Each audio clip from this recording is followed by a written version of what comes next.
আসসালামু আলাইকুম। সংবাদে আপনাদের সবাইকে স্বাগত জানাচ্ছি। আমি ফিরোজ তোহা। শুরুতেই সংবাদ শিরোনাম। দখলদার ইসরায়েলি বাহিনী, ফিলিস্তিন এবং ইরান ভয়াবহ যুদ্ধ চলছে।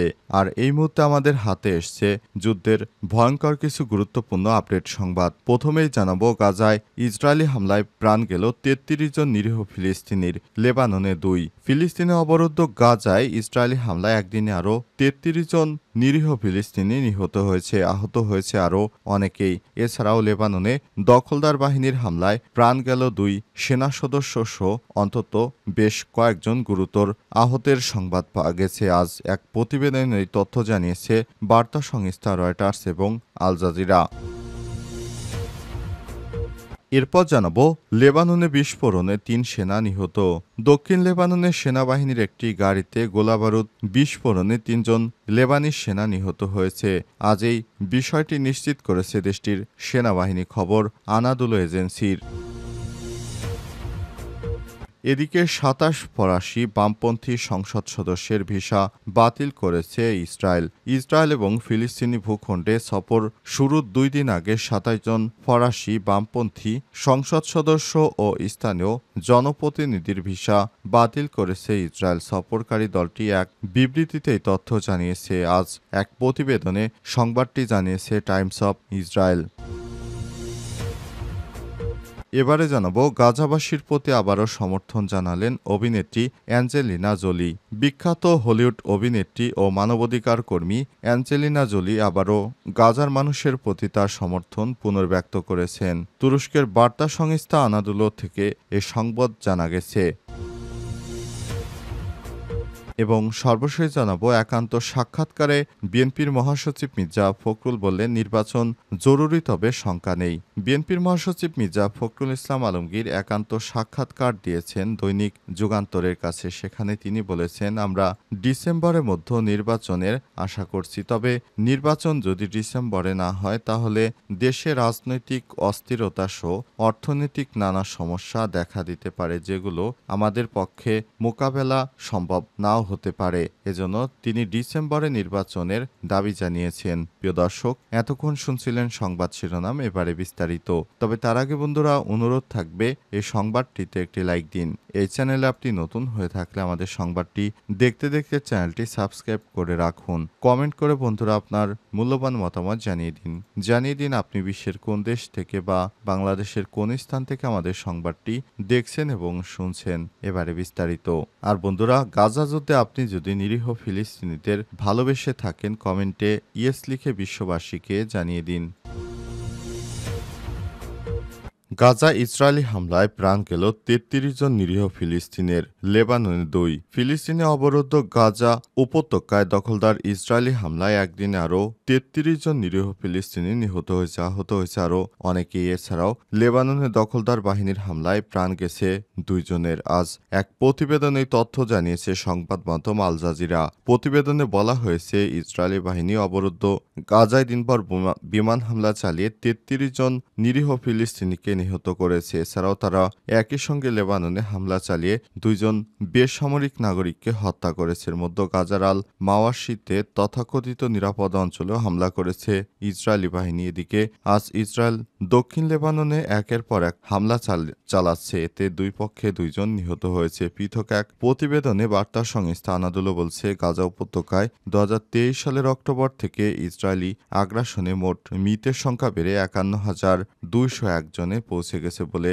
গাজার স্বাস্থ্য মন্ত্রণালয়ের বরাদ্দে এই তথ্য জানানো হয়েছে। দীর্ঘ ১৫ মাস সামরিক অভিযানের পর যুক্তরাষ্ট্র ও আন্তর্জাতিক সম্প্রদায়ের চাপে ১৯শে জানুয়ারি গাজায় যুদ্ধবিরতিতে সম্মত হয় ইসরায়েল। এরপর প্রায় ২ মাস গাজায় কম বেশি শান্তি বজায় ছিল। কিন্তু গাজা থেকে সেনা প্রত্যাহারের প্রশ্নে হামাসের মতানৈক্যকে কেন্দ্র করে মার্চ মাসের গত সপ্তাহ থেকে ফের গাজায় বিমান হামলা শুরু করে ইসরায়েল। স্বাস্থ্য মন্ত্রণালয়ের তথ্য অনুযায়ী গত 18 মার্চ থেকে গাজায় নতুন করে শুরু হওয়া ইসরায়েলি বিমান হামলা এখন পর্যন্ত 1783 জন ফিলিস্তিনি নিহত এবং আরও প্রায় 4700 জন আহত হয়েছে। ইসরায়েলের বর্বর হামলায় চলতি বছরের জানুয়ারিতে কার্যকর হওয়া যুদ্ধবিরতি চুক্তি ভেস্তে গেছে। দখলদার ইসরায়েলি বাহিনী এখনও নিরীহ ফিলিস্তিনিদের উপর তাদের এই বর্বর বিমান হামলা অব্যাহত রেখেছে। সেখানে সাধারণ মানুষ খেতে পারছে না, ঘুমাতে পারছে না। প্রতিনিয়ত লাশের উপর লাশ দেখে যাচ্ছে সাধারণ মানুষ। লেবাননে বিস্ফোরণে ৩ জন সেনা নিহত। দক্ষিণ লেবাননে সেনাবাহিনীর একটি গাড়িকে গোলাবারুদ বিস্ফোরণে ৩ লেবানি সেনা নিহত হয়েছে। আজ বিষয়টি নিশ্চিত করেছে দেশটির সেনাবাহিনী। খবর আনাদুল এজেন্সির এক সামরিক বিবৃতিতে বলা হয়েছে, নাবাতিহ প্রদেশের ব্রয়কে এলাকায় বিস্ফোরকে কয়েকজন বেসামরিক ব্যক্তিও আহত হয়েছে। সেনাবাহিনী জানিয়েছে তারা গোলাবারুদ স্থানান্তরের সময় বিস্ফোরণের ঘটনা ঘটে। বিস্ফোরণের কারণ নির্ধারণের জন্য বিশেষায়িত ইউনিটগুলো তদন্ত শুরু করেছে। অস্ত্রের প্রকৃতি বা বিস্ফোরণটি দুর্ঘটনাজনিত নাকি কোনো বাহ্যিক কারণের সাথে সংযুক্ততা সম্পর্কে তাৎক্ষণিকভাবে আর কোনো বিবরণ প্রকাশ করা হয়নি। ইসরায়েলের সঙ্গে ক্রমবর্ধমান উত্তেজনার মধ্যে লেবাননের সেনাবাহিনী দক্ষিণে তার উপস্থিতি সম্প্রসারণে অব্যাহত রাখার সময় এই বিস্ফোরণের ঘটনা ঘটল। লেবাননের দৈনিক আল নাহারের মধ্যে ব্রাইকে স্কাই বে সড়কে বিস্ফোরণ এর ঘটনা ঘটে, যার ফলে ইসরায়েলি সামরিক অভিযান থেকে অবশিষ্ট গোলাবারুদ বোঝাই একটি সামরিক গাড়িতে আগুন ধরে যায়। সংবাদপত্রটি জানিয়েছে বিস্ফোরণে ৩ জন সেনা নিহত এবং আরও ৭ জন গুরুতর আহত হয়েছে। তারাও হাসপাতালে ভর্তি, যে কোনো সময় তাদের মৃত্যু অনিবার্য। সংবাদপত্রটি আরও জানিয়েছে গত বছরের নভেম্বর মাস থেকে ইসরায়েল ও লেবাননের সশস্ত্র গোষ্ঠী হিজবুল্লাহর মধ্যে একটি ভঙ্গুর যুদ্ধবিরতি কার্যক্রম চলমান রয়েছে। এর মধ্যে লেবানন কর্তৃপক্ষ 2763টিরও বেশি ইসরায়েলি যুদ্ধবিরতি লঙ্ঘনের খবর দিয়েছে, যার মধ্যে কমপক্ষে 193 জন নিহত এবং 485 জন আহত হয়েছে। 27 জন ফরাসি বামপন্থী সংসদ সদস্যের ভিসা বাতিল করেছে ইসরায়েল। ইসরায়েল ও ফিলিস্তিনি ভূখণ্ডে সফর শুরুর 2 দিন আগে 27 জন ফরাসি বামপন্থী সংসদ সদস্য স্থানীয় জনপ্রতিনিধির ভিসা বাতিল করেছে দখলদার ইসরায়েলি বাহিনী। সফরকারী দলটি এক বিবৃতিতে এই তথ্য জানিয়েছে। আজ এক প্রতিবেদনে খবর দিয়েছে টাইমস অফ ইসরায়েল। এই পদক্ষেপ এমন সময় এলো এখন এর কয়েকদিন আগে ইসরায়েল ব্রিটেনের শাসক দল লেবার পার্টি 2 সংসদ সদস্যেরও তাদের দেশে প্রবেশে ভিসা বন্ধ করে দিয়েছে ইসরায়েল। ইসরায়েলের পররাষ্ট্র মন্ত্রণালয় জানায় দেশটির একটি আইনের অধীনে এই ভিসা বাতিল করা হয়েছে, যা অনুযায়ী যেসব ব্যক্তি ইসরায়েলের বিরুদ্ধে অবস্থান নিতে পারেন তাদের প্রবেশ নিষিদ্ধ করার ক্ষমতা কর্তৃপক্ষের রয়েছে। বামপন্থী প্রবেশকারী এবং কমিউনিস্ট দলভুক্ত 17 জন সদস্য এই পদক্ষেপকে সমষ্টিগত শাস্তি হিসেবে অভিহিত করে ফরাসি প্রেসিডেন্ট ইমানুয়েল ম্যাক্রোর হস্তক্ষেপ দাবি করেছে। তারা জানান 5 দিনের এই সফরে তারা ইসরায়েল ও ফিলিস্তিন ভূখণ্ডে যাওয়ার পরিকল্পনা করছিল। সফরটি প্রয়োজন করেছিল জেরুজালেম ফরাসি কনসুলেট। এই সফরের উদ্দেশ্য ছিল আন্তর্জাতিক সহযোগিতা, শান্তির সংস্কৃতি জোরদার করা। গাজাবাসীর প্রতি আবারও সমর্থন জানালেন অভিনেত্রী অ্যাঞ্জেলিনা জোলি। বিশ্ববিখ্যাত অভিনেত্রী ও মানবাধিকার কর্মী অ্যাঞ্জেলিনা জোলি আবারও গাজার মানুষের প্রতি সমর্থন পুনর্ব্যক্ত করেছেন। আজ স্থানীয় সময় নিজের ইনস্টাগ্রাম স্টোরিতে গাজা নিয়ে ডক্টরস উইদাউটস বর্ডার্স এর এক প্রতিবেদনে শেয়ার করেছেন তিনি। যুক্তরাষ্ট্রের বার্তা সংস্থা এবং তুরস্কের বার্তা সংস্থা আনাদুলু খবরটি জানিয়েছে।